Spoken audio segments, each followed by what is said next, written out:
नमस्कार, सत श्री अकाल, आदाब। मैं डॉक्टर लोकेश शर्मा। मैं लगातार नए नए विषयों के साथ में आपका नवीन ज्ञानवर्धन के लिए मैं आपसे लगातार मुखातिब होता रहता हूं। दिन प्रतिदिन हम एक नवीन विषयों को लेकर के, नए नए विषयों को लेकर के मैं आपके सामने उपस्थित रहता हूं। आज एक ऐसा फ्रॉड वाला विषय, एक ऐसा विषय जो समाज में वर्तमान विसंगति का रूप ले चुका है, जो बड़ी बड़ी कंपनियों के माध्यम से, पूरी जुडिशरी के माध्यम से भी पूरा स्थिति को ऐसी विसंगतिपूर्ण तरीके का बना दिया है उसे, कि जो हम सोचने के लिए कि हम आवाम बाध्य हो जाता है। वो कहता है कि मैंने कभी कोई ऐसा अपराध किया नहीं है, मैं कैसे अपराध में शरीक हो गया। तो ऐसी कंडीशन में इसी विषय को लेकर के आज हम चर्चा करेंगे। चर्चा बहुत छोटे छोटे पॉइंटों पे होगी, लेकिन एक विस्तृत व्याख्या है, बड़ा विषय है, तो गंभीरता से सुनिए। आज इसी कार्यक्रम को पूर्ण रूप देने के लिए आज कार्यालय में उपस्थित हैं आदरणीय श्री अतिरिक्त जिला जज साहब के रूप में उपस्थित श्री सीपी सिंह साहब, और अतिरिक्त जिला जज के रूप में उपस्थित श्री बसंत कुमार जी, और मैं लगातार आपके रूप में रहता ही हूँ। हमारे इधर मध्य में बाकी और भी काफ़ी लोग बैठे हुए हैं। तो मैं विषय पे आता हूँ। विषय ऐसा है कि कभी कभी कुछ पेपर्स किसी के यदि गुम हो जाते हैं, चोरी हो जाते हैं, खो जाते हैं, तो वो व्यक्ति लापरवाही बरत लेते हैं। उस लापरवाही को बरतने की स्थिति में कभी कभी देखा जाता है कि बड़े बड़े अच्छे लोग भी, सैद्धांत लोग भी, शिक्षित लोग भी, वो भी उस लापरवाही का ऐसा शिकार हो जाते हैं, तो उससे लापरवाही के कारण उसकी रिपोर्ट दर्ज नहीं करा जाती। सूचना दर्ज ना होने के कारण जिसके वो पास पहुंच जाते हैं वो पेपर्स, वो उनका दुरुपयोग कर लेता है। आज एक ऐसा ही केसेस जिसको मैं डिफाइन करना चाहता हूँ, एक ऐसा केसेस है जिसको समाज के लिए एक नवीन संदेश भी है उसके माध्यम से, और वो केस तो है ही है। विषय ये है कि कुछ पेपर्स किसी व्यक्ति के वो संपूर्ण दस्तावेज गुम हो जाते हैं, और गुम हो जाने के कहीं गिर गए, उन्होंने सूचना नहीं कराई। सूचना जब दर्ज नहीं हुई तो दर्ज होने के बाद लापरवाही की स्थिति उत्पन्न हो गई। 4 से 5 वर्ष हो गए, उन्होंने दूसरे पेपर जनरेट करा लिए अपने, लेकिन वो जिसके पास पहुंच गए वो किस कंडीशन का, कैसा व्यक्ति था, उसने उसी का सदुपयोग करके उसका फायदा उठाया उन पेपरों का, और उसने उन्हीं के नाम पे एक ये नई नई फाइनेंस कंपनियां हैं, किसी फाइनेंस कंपनी को पकड़ के उस फाइनेंस कंपनी के माध्यम से उसने लोन इत्यादि करा दिया। दुर्भाग्य ये रहा, चूंकि पति और पत्नी के दोनों के पेपर होते हैं उसमें, तो दोनों के पेपरों के माध्यम से ही दोनों के नाम पे ही लोन तैयार कर लिया, उसका दुरुपयोग किया पेपरों का। और दुरुपयोग करने के बाद लगातार 4 से 5 वर्ष बाद उसको अवगत तब हुआ, व्यक्ति को जिसके पेपर खोए थे, उसको उस तथ्य को सोचने के लिए बाध्य तब होना पड़ा, उस चोरी की वजह से, मेरे से गिर गए थे, गुम हो गए थे, चोरी हो गया था पर्स, कि तब उसका जुडिशियल मजिस्ट्रेट का उसके पास एक लेटर आता है। और वो जुडिशियल मजिस्ट्रेट भी नजदीकी का नहीं, जुडिशियल मजिस्ट्रेट होता है वो दूसरे कहीं अदर प्रदेश का, तो दूसरे प्रदेश का जिसकी डिस्टेंस हजारों किलोमीटर की दूरी में होती है, तो इनका ऐसे ही जुडिशियल क्षेत्राधिकार होता है कंपनियों का। तो वहां से जब उनका मजिस्ट्रेट का लेटर आता है, तो उस लेटर को देख करके वो उसकी जमीन खिसक जाती है। उसने कहा, जीवन में हमने कभी ना कलकत्ता देखा, ना जुडिशियल मजिस्ट्रेट का कार्यालय ऑफिस देखा, ना न्यायालय देखा, तो मैंने कभी लोन लिया, ना मैं किसी कंपनी को जानता, ये मेरे साथ क्या हो गया। तो इसी विषय पे जो लेटर आया है, उस लेटर के संदर्भ में मैं ऑनरेबल जज साहबान अतिरिक्त जिला जज के रूप में श्री सीपी सिंह साहब, उनका जो लेटर आया, उन्होंने जो अध्ययन किया उस लेटर का, उसके विषय में वो प्रकाश डालेंगे। श्री सीपी सिंह साहब।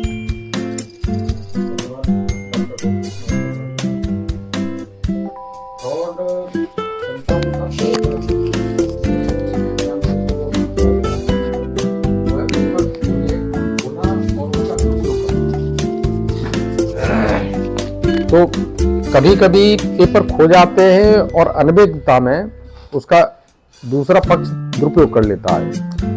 तो अगर कोई भी व्यक्ति, किसी का भी कैसा ही, चाहे ओरिजिनल पेपर खोया है, चाहे कैसा ही पेपर खोया है, अगर कोई व्यक्ति गलत तरीके से दुरुपयोग करता है तो हर दशा में वो फंसेगा। वही 420, 467, 68 अगर उसका दुरुपयोग कर रहा है, क्योंकि हम जिसके एक्चुअल पेपर हैं वो नहीं कर रहा। तो सर्वप्रथम तो यह है कि बस केवल जो आती है एक्चुअल में, तो केस तो उसके ऊपर बन जाता है जिसने दुरुपयोग किया, क्योंकि किसी के पेपर को दुरुपयोग करने पर उसको वो व्यक्ति बनना होगा और उसमें सहयोगी और भी होंगे। अगर उसका बैंकिंग दुरुपयोग किया तो बैंक में खाता खोलने के लिए गए, उनके फोटो का दुरुपयोग किया तो बैंक का मैनेजर निश्चित रूप से उसमें एक साजिश करता होगा, अन्यथा फोटो को मिलान करेगा तब जाकर के हो पाता है। खाता ऐसे नहीं खुल जाता। और उसके फिर उसी व्यक्ति के नाम से खोल करके वो दस्तावेज लगा करके अगर खोल रहा है तो उसके दस्तखत बनाएगा, तो सीधा 467-68 का जो केस है वो तो बनेगा तो उसी पे। परंतु होता यह है कि अगर किसी दूर से दुरुपयोग कर लिया और दुरुपयोग करने वाला उस कंपनी से उसने लोन ले लिया, अब कंपनी तो ये कहेगी कि हमने तो जिस था उसको दे दिया। अब ऐसी दशा में जो दुरुपयोग करने वाली बैंक, क्योंकि बैंक में या जिसको दिया, अगर उस कंपनी दोषी तब हो जाएगी अगर उसने रजिस्टर में अगर नगद दिया है तो कोई न कोई प्रूफ होगा उस पर। कोई भी कंपनी फाइनेंस देगी पैसा तो उस पर प्रूफ होगा, वो दस्तखत कराएगी कि हाँ हमने इतना धन नगद प्राप्त किया। और नगद धन अगर कोई प्राप्त करता है तो कंपनी अपना स्टेटमेंट वो अकाउंट देगी, जैसे साल में कितनी प्रॉफिट होती है क्या है, तो वो इनकम टैक्स में भी देगी, वो कंपनी इनकम टैक्स का भी देगी और वहां भी दिखाएगी कि हमने इनको इतना लोन दिया, इस पर इतना प्रॉफिट हुआ, हमको जो प्रॉफिट जनरेट हुआ इतना हुआ, परंतु प्रॉफिट हमको मिल नहीं पाया। तो फंस तो जाएंगे वो, परंतु समस्या ये अटक जाती है कि अगर कोई दूर से उसी आधार पर केस कर दे तो फंस जाता है कि दूर का मामला है तो जिसके आधार पर चाहे झूठा ही केस हो, अगर उसका ट्रायल भी हो तो ट्रायल तक जाते जाते दूसरे का तो वैसे ही दंडित हो जाता है, आर्थिक रूप से पूर्ण रूप से दंडित हो जाएगा, तब जाकर के उसको रिलीफ मिल पाएगा। और उसकी प्रक्रिया बहुत लंबी है, अगर अदर स्टेट का है तो वो है। अब बहुत से ऐसे फ्रॉड भी होते हैं, जैसे आपको विभिन्न मोबाइल्स पे आते हैं कॉल कि आपको चुना गया है, आपको इनाम के लिए चुना गया है, आपको अपना वो ओटीपी वगैरह कुछ नहीं मंगाते आपसे। ऐसे मामलों में वो ओटीपी वगैरह कुछ नहीं मंगाते कि आप सोच रहे हैं कि बैंक वाले कह देते हैं कि अपना ओटीपी किसी को मत दो, इसको मत दो, उसको मत दो। ऐसे मामलों में जो फ्रॉड करने वाले होते हैं ओटीपी नहीं मंगाते, वो तो करते ये हैं कि जैसे आपको इनाम बता दिया कि 1 लाख का इनाम है, अब वो बता देते हैं भाई देखिए 30% टैक्स लग रहा है पर 10% तो कंपलसरी कटेगा, तो आप 10,000 रुपए पहले हमारे अकाउंट में डाल दीजिए गिफ्ट के रूप में, तो तब हम आपको ये भेजेंगे पैसा। जब आप 10,000 डाल देते हैं तब फिर वो आगे की प्रक्रिया बता देते हैं कि अब इसका भेजने वाला चार्ज बनेगा, वो बनेगा, ड्राफ्ट बनेगा। अब वो अगर इतने पे फंस गया तब फिर वो आगे और मांगेंगे, आगे वो मांगेंगे आपसे कि आप जो है अपना खाता नंबर दे दीजिएगा और जिसमें हम पैसा डाल दें। तो आप सोचते हैं 10,000 वो चले ही गए। और वो ऐसे व्यक्तियों को जानने का तरीका ये है कि उनकी जहां आप रहते हैं वहां से आपको ऐसा लगेगा कि आप भाषा से पहचान सकते हैं। उनका पुट जो होगा, जनरली 90% लोगों का जो बातचीत करने का जो पुट है, जो स्टाइल है, वो बिहार की मिलेगी। थोड़े बहुत अब आकर के वो दिल्ली में आकर के आसपास आकर के वो अपने को सुधार रहे हैं और अब उन्होंने अपने को काफी सुधार लिया है, पर कुछ शब्द अगर आप बहुत गौर से देखेंगे तो कहीं कहीं पकड़ में आ जाएंगे। वो कुछ इस तरह के भी आते हैं कि गिफ्ट के नाम पर आपको दे रहे हैं कि साहब हमने आपको गिफ्ट भेज दी है। जैसे अभी एक केस हुआ है जिसमें बुलंदशहर में, जिसमें एक व्यक्ति को फेसबुक से उसकी जानकारी हुई, फेसबुक पर बात करने लगा, उसने दोस्ती का ठान ली, फिर बोला कि कहाँ रहते हो, कि मैं तो इंग्लैंड में रहता हूं, मैं कुछ सामान भेजना चाहता हूं। तो उस व्यक्ति ने कहा दोस्ती के नाम पे सामान तो भेज दो।